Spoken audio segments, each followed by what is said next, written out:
नमस्कार मंडळी, कशा आहात तुम्ही? स्वागत आहे तुमचं माझ्या प्रफुल्लताई या चॅनलवर. आज आपण बघणार आहोत वाटाण्याची झणझणीत रस्साभाजी. आता हिवाळा सुरू आहे आणि हिवाळ्यामध्ये ताजे आणि स्वस्त असे वाटाणे मिळतात, तर त्याची आपण भाजी करूया. तर या भाजीसाठी काय काय साहित्य लागते ते बघूया. हे वाटाण्याची भाजी आपण भात, पोळी, भाकरी यासोबत खाऊ शकतो. तर चला ही भाजी कशी करायची हे बघूया. यासाठी काय काय साहित्य लागते ते बघूया. आणि तुम्ही जर माझ्या चॅनलवर पहिल्यांदा आले असाल तर माझ्या व्हिडिओला लाईक, शेअर आणि सबस्क्राईब करायला विसरू नका. वाटाण्याची रस्साभाजी करण्याकरता इथे आपण असे ओले वाटाणे घेतलेले आहे. याच्या शेंगा सोडून आपल्याला हे दाणे काढून घ्यायचे आहे. याला स्वच्छ धुवून घ्यायचे आहे. आणि इथे वाटण्याकरता आपल्याला काही साहित्य लागणार आहे. इथे आपण लसूण आणि आलं घेतलेलं आहे, मोठी वेलची घेतलेली आहे, खोबऱ्याचे तुकडे घेतले थोडेसे, आणि इथे कोथिंबीर आणि त्याचे देठ घेतले आहे, कोथिंबीरचे कोवळे देठ. याला आपल्याला मिक्सरमध्ये पाणी घालून वाटून घ्यायचं आहे. इथे आपण मिक्सरच्या पॉटमध्ये हे सगळं साहित्य घालून घेतलेलं आहे. आता यामध्ये आपल्याला किंचित पाणी घालून हे वाटून घ्यायचं आहे. इथे मी हे वाटून घेते. इथे आपण मिक्सरमध्ये हे वाटण तयार करून घेतलेलं आहे. आणि इथे आपल्याला कांदा आणि टमाटर लागणार आहे. याला बारीक चिरून घेतलेलं आहे. आता आपल्याला फोडणी द्यायची आहे. इथे आपण डायरेक्ट कुकरमध्ये फोडणी देणार आहोत. यामध्ये आपल्याला तेल घालायचं आहे. इथे आपण कुकरमध्ये तेल घातलेलं आहे. तेल आपलं गरम झालेलं आहे. यामध्ये आपल्याला मोहरी घालायची आहे. मोहरी तडतडल्यानंतर यामध्ये आपल्याला जिरं घालायचं आहे.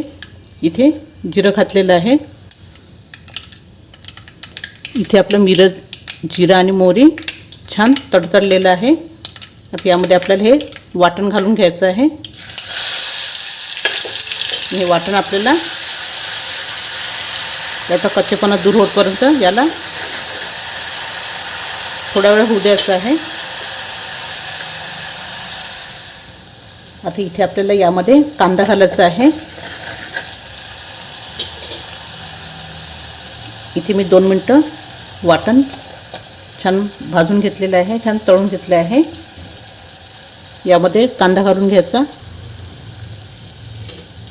हा कांदा आणि वाटण छान आपल्याला याचा रंग बदलेपर्यंत, छान ब्राऊन होईपर्यंत याला होऊ द्यायचं आहे. छान मी छान परतून घेते.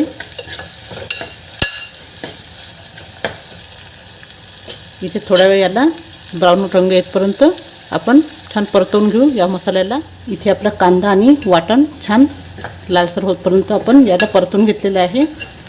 आता यामध्ये आपल्याला काही सुके मसाले घालायचे आहे. इथे आपण हळद घातलेली आहे आणि तिखट तुमच्या आवडीप्रमाणे कमी जास्त इथे घालू शकता. इथे मी 2 चम्मच छोटे घातलेले आहे. आणि हा घरगुती काळा मसाला हे आपल्याला छान परतून घ्यायचं आहे 1 मिनिट.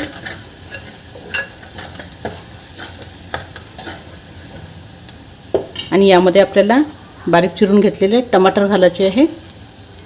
हे टमाटरसुद्धा आपल्याला 2-3 मिनटं परतून घ्यायचे आहे. हलकेसे मऊ करून घ्यायचे आहे. मी याला हलकेसे मऊ करून घेते. इथे आपले टमाटर सॉफ्ट झालेले आहे, बघू शकता तुम्ही. आता यामध्ये आपल्याला हे जे वाटाणे आपण धुवून घेतले होते ते घालायचे आहे.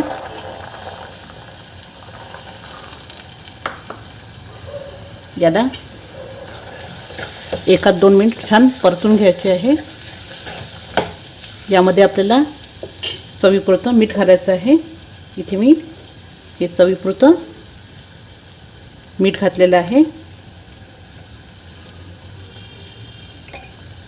मीठ घातल्यावर आपल्याला याला छान परत एकदा परतवून घ्यायचं असतं आपल्याला. इथे आपण हे वाटाणे छान परतवून घेतले आहे. आता यामध्ये आपल्याला हे वाटणाचं पाणी घालून घ्यायचं आहे. आणि इथे आपल्याला साधं पाणीसुद्धा घालायचं आहे. इथे तुम्हाला किती रस्सा पाहिजे आहे, पातळ किंवा घट्ट असा. रस्सा मीडियम ठेवायचा आहे. जास्त घट्टही करायचं नाही आणि जास्त पातळही करायचं नाही. अशा प्रकारे यामध्ये आपल्याला पाणी घालून घ्यायचं आहे. इथे आपण पाणी घालून घेतलेलं आहे. आता याला आपल्याला उकळी येऊ द्यायची आहे पाण्याला. इथे मी पाण्याला उकळी येऊ देते. इथे बघू शकता आपल्या पाण्याला छान उकळी आलेली आहे. आता यामध्ये आपल्याला कोथिंबीर घालून घ्यायची आहे थोडीशी, आणि इथे आपल्याला हे साखर आहे, थोडीशी साखर घालून घ्यायची आहे. म्हणजे आपल्या भाजीला खूप छान चव येते. कुकरचं झाकण लावून द्यायचं आहे. गॅस मोठा होता आपला उकळी येतपर्यंत.